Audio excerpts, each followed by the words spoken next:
Hey guys, and welcome to today's idiot video. Well, I've done it. I've officially found the dumbest human on Earth. And today's video will be the first in a new series highlighting the stupidest humans alive. Now, normally there would be some kind of funny or ironic joke about getting yourself some facepalm protection. However, today, it's no joking matter. So while everybody else goes and gets their personal protection equipment, why don't you go ahead and give this video a like and subscribe if you haven't done so already. It really helps me and my channel out. It's free, and you can always change your mind later. So let's begin.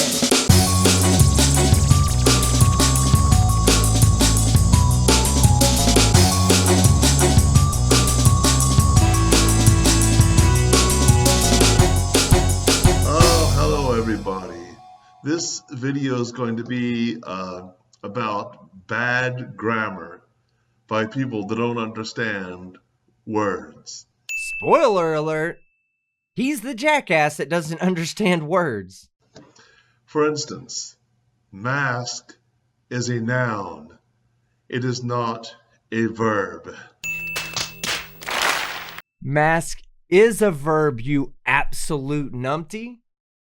Well, it's both a noun and a verb, but as a verb, to mask means to conceal or hide something.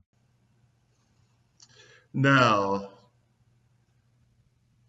does the Barefoot Society, does anybody call them anti-shoers? No, because that would just be stupid. Just because somebody wants to walk around barefoot doesn't mean that they're completely against the idea that shoes have a purpose. What are you talking about? Are the beachgoers called Antisuitors? As with my previous videos, I'm just gonna ding him every time he says something really stupid, like, are beachgoers also anti-shirters? Those that don't wear a suit and tie are the Antisuitors? Are the anti-tires?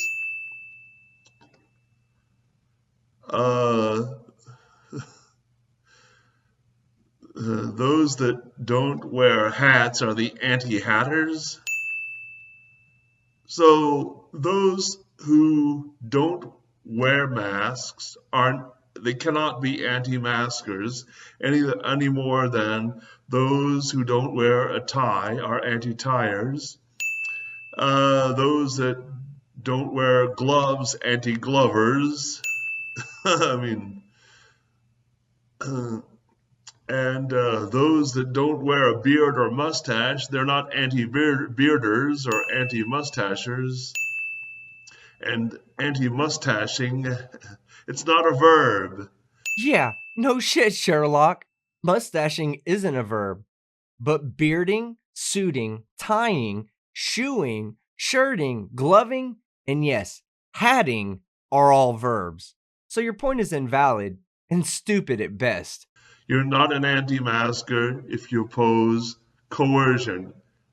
You're anti-tyranny. That's it. Those who oppose tyranny are anti-tyrannists. They're anti-communists. They're anti-collectivists. What the fuck is an anti-collectivist? And no, anti-masquerers aren't anti-collectivists. They're team-killing fucktards.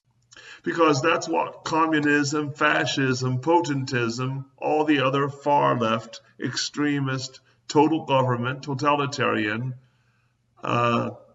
ideologies are. They're collectivists. Those who oppose big government ordering everybody around in the most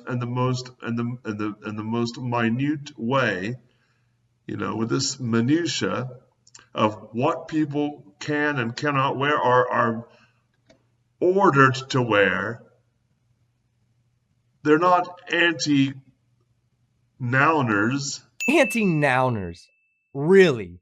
Anti-nouners.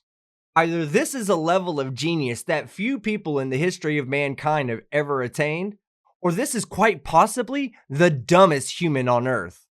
Let me know what you think in the comments below. A noun, shirt, shoes, tie, gloves, coat, anti-coating, anti-coaters.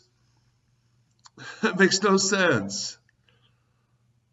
No, they're anti-collectivists. So if it's not just the madness of the day, the fad, the cult of the cult CULT of the day. Well, hey, at least we know he passed his 3rd grade spelling test. So stop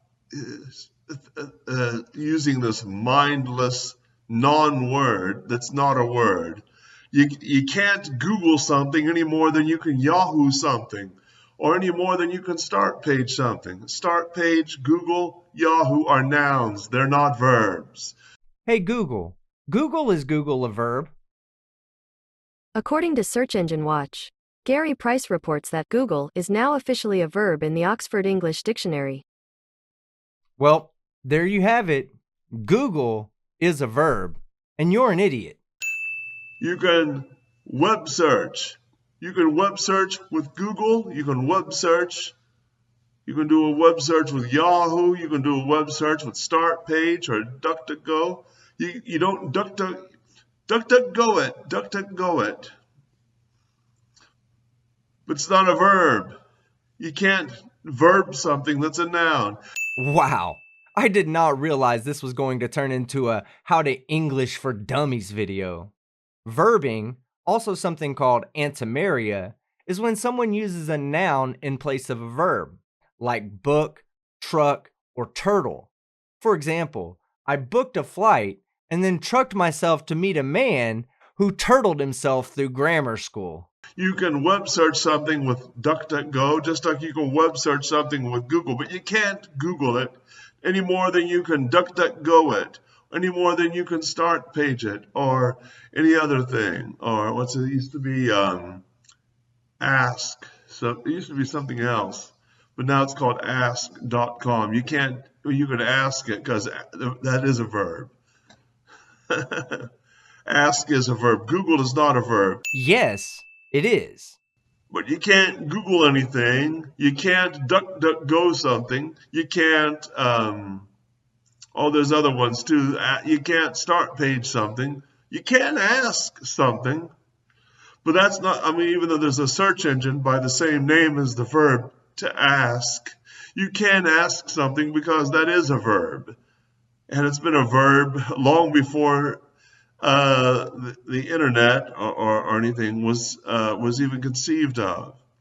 Benjamin Franklin could ask something, but he couldn't Google something because Google is not a verb. No, Benjamin Franklin couldn't Google something because Benjamin Franklin wasn't alive during the age of the internet, you jackass. But you cannot have a guarantee of equal outcome because in spite of the money pumped in, to pay for someone's, schooling, ability limits things. Now, I'm not really that much in favor because of college myself. I don't care about it. And there's a reason why. Oh, I believe you. Because someone with a lexicon as limited as yours is probably terrified of the big words that come with a higher education. But don't let me assume anything. Just point out on the doll where the big college touched you. It's become too anti-American, too anti-liberty, and too racist. And that everybody should know what racism is. It's not about hating anybody, like David Duke says. Of course, David Duke doesn't hate anybody. So you're a David Duke apologist. Why does that not surprise me? In 1976, David Duke became the youngest Grand Wizard of the KKK.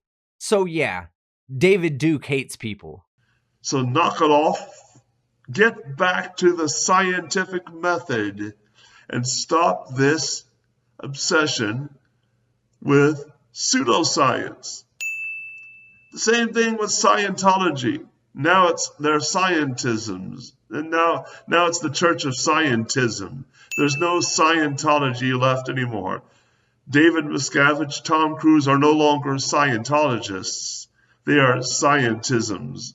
That don't make no sense. They practice scientism. They are scientists. No, not scientists either. That's not correct. But it's the Church of Scientism. The Church of Scientology is no more.